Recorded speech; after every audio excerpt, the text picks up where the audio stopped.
Hi everyone, welcome back. Today we are solving balanced binary tree. So we'll be given a binary tree and we're going to determine if it's height balanced. And it's height balanced if the depth of the two subtrees of each node has a difference of 1 or less. So if you look at this example, this node has a left and right. The height is 2, height is 1, so the difference is 1. These two have the same height, these have the same height, and same height. So we return true. In this example, it would be false because if you look at this subtree, the height is only 1, but this subtree the height is 3, so the difference is more than 1, so we will return false. And obviously if it's an empty tree, then it will be true since it is considered height balanced if it has no nodes, because the left and right both have a height of 0. So now that we have seen some examples, let's get to how we can solve this problem. So to solve this problem, we can use DFS, and what we will do is we can initialize the variable result to true, and the result variable will represent if it is height balanced or not. So we will first search down the tree, and on the way back up, we will first accumulate the height, and we also need to check if the node's left child and right child has a height difference more than 1. If it is, then we will set the result to false. And finally, after we have finished searching, we will return the result. So let's go over this example real quick. So we start at the root node and we'll search to the left first. It has no more child, and left and right both have a height of 0, so it is balanced. And make sure we put down the height, so the height is 1. Now we need to look at the node's right child. Look at the left child, height is 1, it is balanced. Check the right child, height is 1. Since both heights are 1, the difference is balanced. Now on the way back up, we can set the node height to 2. And finally, at the root node, we see that 2 and 1 has a difference of 1, so it is still balanced. And now that we're back at the root node, we can return the result as true. So the time complexity would be O of n,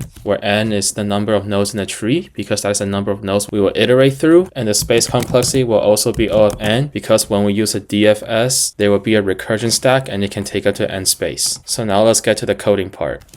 So first, we'll set the result to true. Now we will use our DFS function. So define DFS of node. If not node, we will return 0 because there's no node there. Otherwise, we'll calculate the height of the left. So DFS of root.left, and the right subtree or the right child would be node.right. Now we'll calculate the height after we have both heights. So if the absolute value of left minus right is greater than 1, meaning the height difference is more than 1, then we'll set the result to false. Now we'll return the height of that tree, which would be 1 plus max of left or right. And finally, we will now use the DFS function and return the result at the very end. See if it works. Okay, perfect. Hope this was helpful. Thank you all for watching. If you have any other questions or comments, feel free to leave them down in the comment section, and I hope to see you all again soon.